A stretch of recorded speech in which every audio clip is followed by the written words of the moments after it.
Hi, this is Dr. Sandy Queen from Queen Homeschool Supplies at queenhomeschool.com.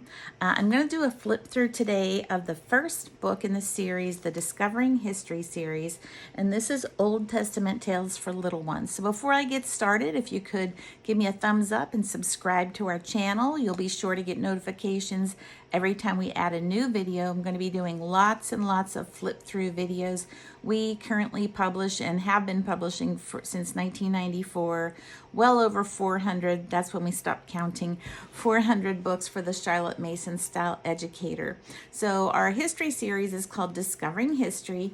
This is the very first one, age-wise, and this one would be geared toward anywhere from preschool up through about second grade. So it's for a child who's not reading independently well enough to do any researching and writing yet. That would come later in this series for older kids.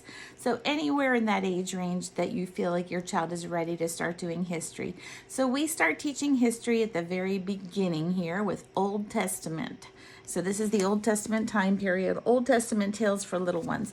And here I am sitting in our office at Queen Homeschool Supplies to show you this volume. Each of the books in this series is set up similarly. If you've used our Discovering Nature and Science series, it's set up similar to that, but it's also set up knowing that most people using this are also using that for science. And so, for example, the Discovering Nature and Science series has a story that goes through the whole year, and every Monday they read a new chapter of that story that introduces the topics they're going to learn about for that week.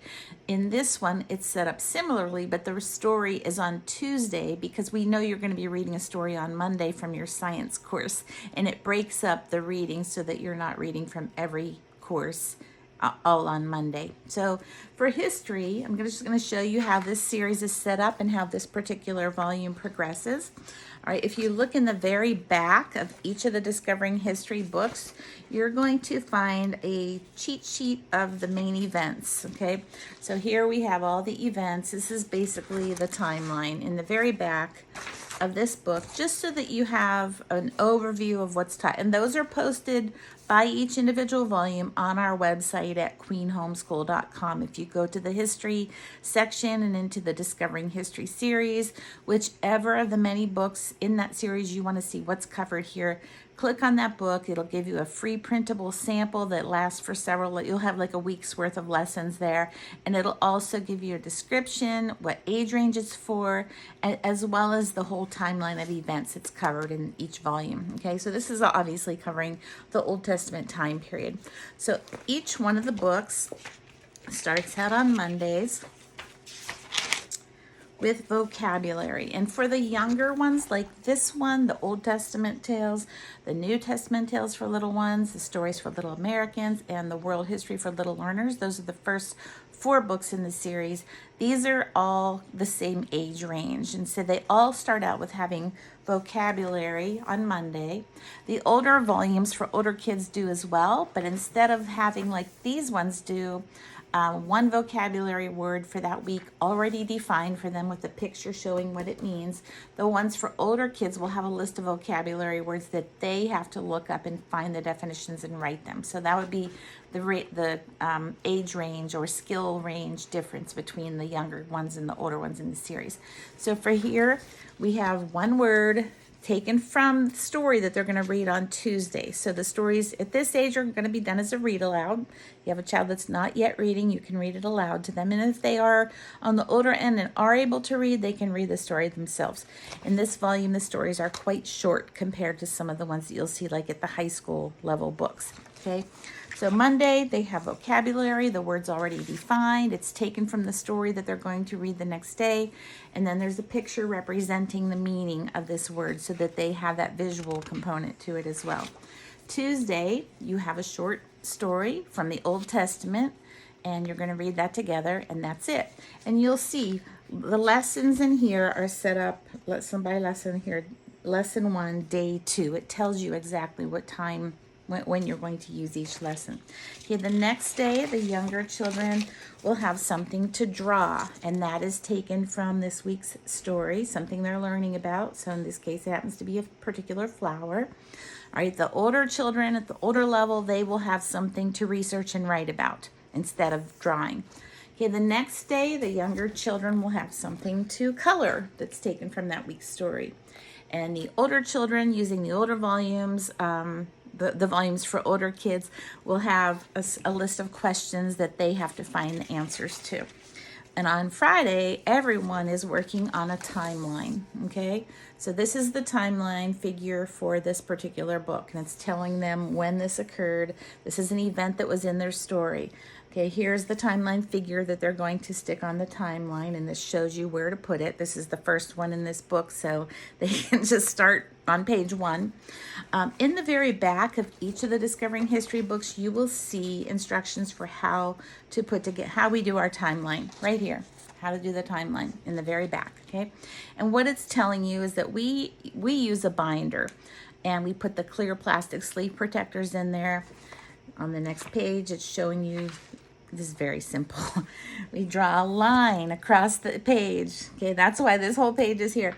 Here's the cheat sheet of events for this volume in order. And then we cut this particular figurine out and put it on the timeline. Now, I can already hear some people saying, as I said myself, I don't really want to cut my book up. Well, of course, the books are copyrighted, so none of our books are allowed to be copied. That is illegal. So each child will need their own book, but we do give you permission to photocopy the timeline page if you do not want to cut your book. So you do have our permission to copy the timeline figures and cut them out, so you don't have to cut it directly out of your Discovering History volume, okay? Just so that you know that.